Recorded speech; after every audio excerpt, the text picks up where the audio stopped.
Children, ఈరోజు లాభ నష్టాలకు సంబంధించి మంచి లెక్కను చేద్దామా? రెడీగా ఉన్నారా? ఓకే, చూడండి ఇక్కడ. ఏ అనేవాడు ఒక రేడియోను మార్కెట్ ధరలో 3/4 వంతున కొని దాన్ని మార్కెట్ ధర కంటే 20% లాభానికి అమ్మితే ఏకు వచ్చిన లాభ శాతం ఎంత అని ఆన్సర్ చూడండి ఒకసారి. ఏ 45%, బి 60%, సి 50%, డి 55%. మనం మార్కెట్ ధర అంటే దాని మీద మనం మార్కెట్కి వెళ్తాం, ఆడు ఫలానా ఎంతని మార్కెట్ చెప్తాడు. అయినంత మాత్రాన మనం కొనేం కదా, మనం ఏం చేస్తాం, అక్కడ బేరం ఆడతాం. బేరం ఆడేటప్పుడు వాడు తగ్గింపు అనేది చేస్తాడు.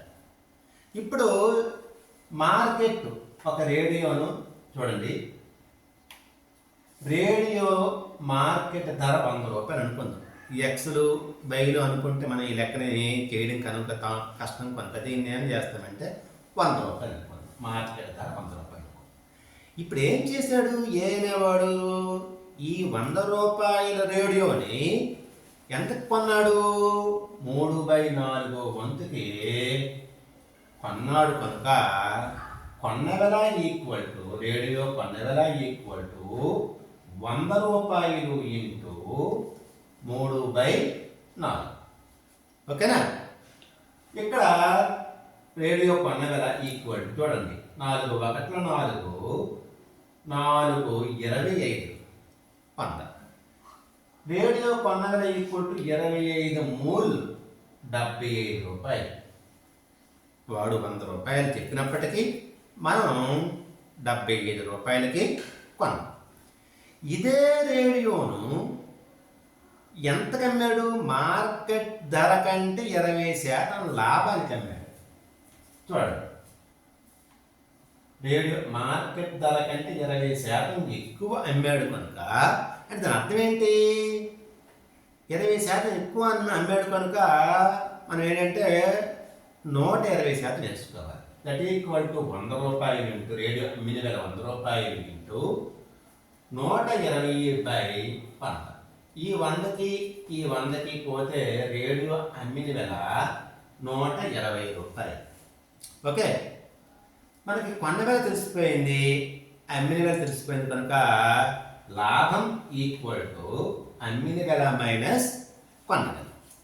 లాభం ఈక్వల్ టు అమ్మిన వెల 120 రూపాయలు, కొన్న వెల 75 రూపాయలు. దట్ ఈక్వల్ టు లాభం 45 రూపాయలు. ఓకేనండి, మనకు లాభం తెలిసిపోయింది, కొన్న వెల కూడా తెలిసిపోయింది. ఇప్పుడు లాభ శాతం ఈక్వల్ టు లాభము బై కొన్న వెల ఇంటూ 100. దట్ ఈక్వల్ టు లాభం 45 రూపాయలు బై 75 రూపాయలు ఇంటూ 100. చూడండి, ఇక్కడ 25 Mool 75, 25 4 100. That equal to 45/3 into 4. 3 1 3 3 15 45, 3 15 45, 15 4 60. అంటే మనకి 60% అనేది వచ్చిందనమాట. చిన్నది ఇక్కడ ఇదే మనకి తెలిస్తే, మనకి రేడియో అమ్మిన వెల 20% లాభం అన్నాడు కాబట్టి మార్కెట్ ధరలో 20% లాభం అన్నాడు కాబట్టి 20 అన్నాడు కాబట్టి అది చేస్తే మనకి అర్థమైపోతుంది అనమాట. Okay, thank you.